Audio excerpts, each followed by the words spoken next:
Anyway, these were some characters based on Coraline has some friends in her photo that sits next to her bed, and they just kind of remind her of they're her best friends. And Henry wanted to base the boy off his oldest son, and the girl off Vera Vauxhall, who's a character, actually story person.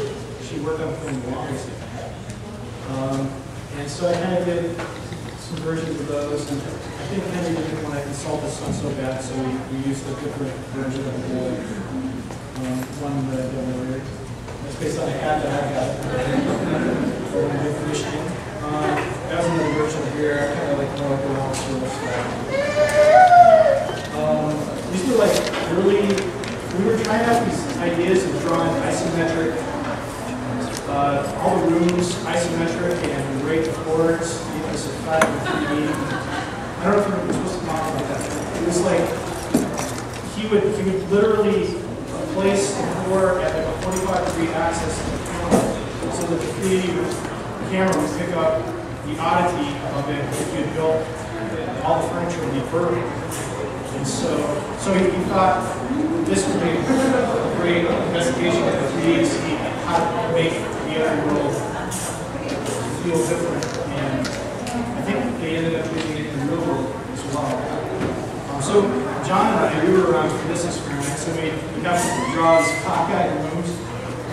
And Jim O'Leary, he was our director on it for about a little while.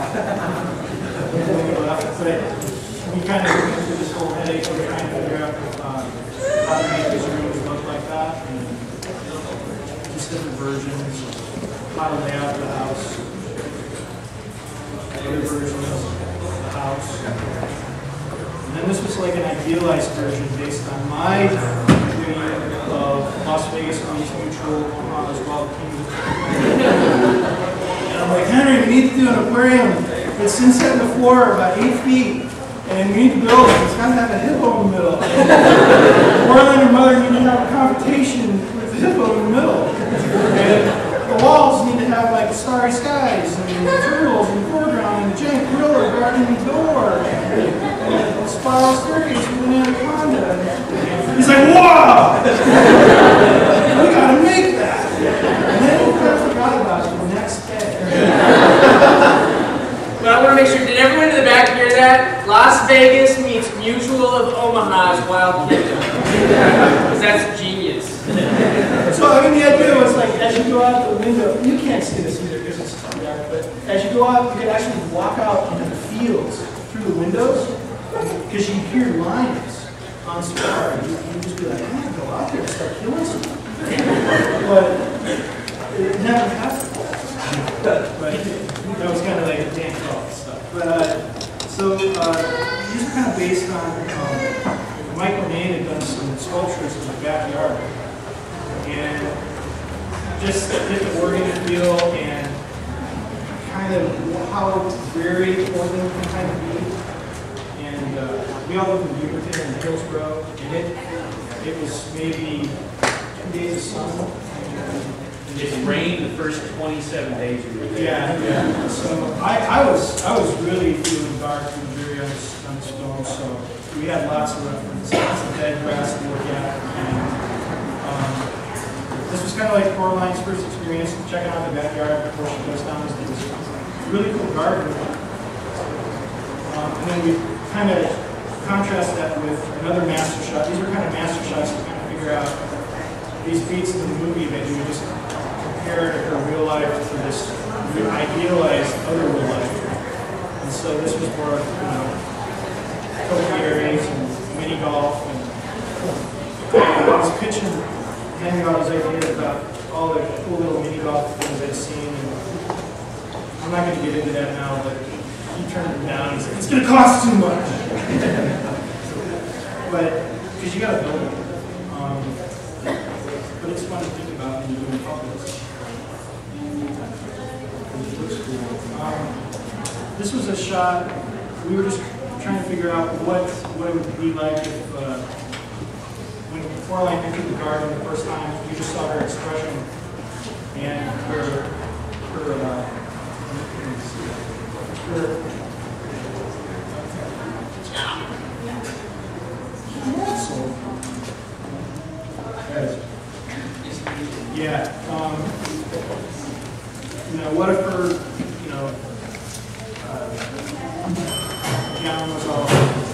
glow in the dark, and the vines would glow in the dark. And as she walked through the garden, everything started to illuminate.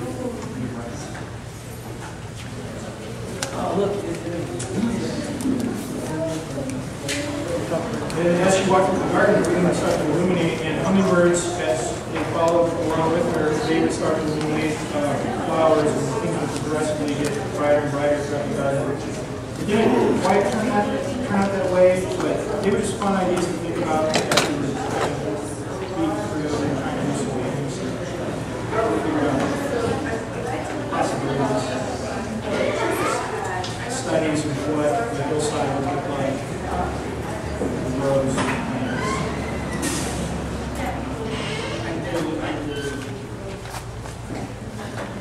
This was kind of a shot based mostly off of Chris Appelhans did some beautiful paintings in the backyard. They utilized the garden. This is as she enters, right when things start to illuminate. And this was kind of done in the film, but I did a crazier version of this where you could actually see all the plants and the different types of plants, but it was going to be way too much to build. So just kind of cleans down. This is kind of I did work on figuring out how to contract it. The ad came in and scooped up formally how that worked. Charlie Daniels, he designed, he was a really good model builder. He did the country artist. He did an amazing model of this tractor that's going to fly. This is kind of based on that. This one I just kind of drew a little story beat of how Coraline's going to sit next to the guy and use her out. This was kind of what got built for the tractor, except the color ended up being more gray. Yeah, Coraline on it, and how it's all kinds of mechanical drawings, and send it to the shop and build it. So that was kind of cool to go out to the shop every day and see them building their stuff. We go in and try to design some flowers to put in the garden, snapdragons. Really designs based on Chinese dragons. I think that ended up being fine. When I saw the film,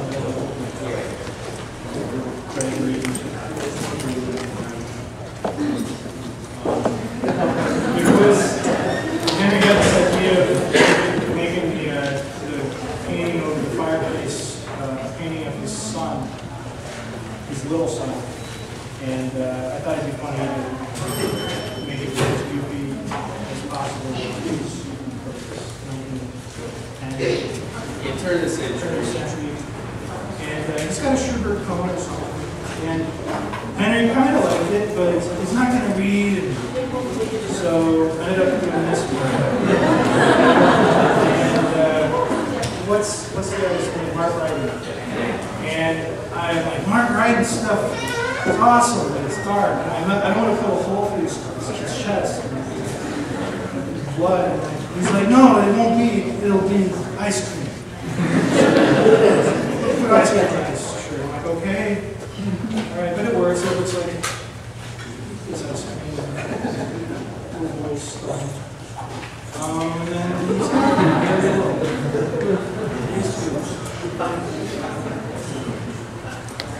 and then inside that speaking Forcible's house, Henry's like, we need to have some little playbills and theater cars that were up and originally showed on stage. So I found these ones, and they were like in burlesque though. It wasn't like legitimate theater. And speaking Forcible, Julius Caesar. So I was just trying to make these look as not offensive. They were based on really offensive things, but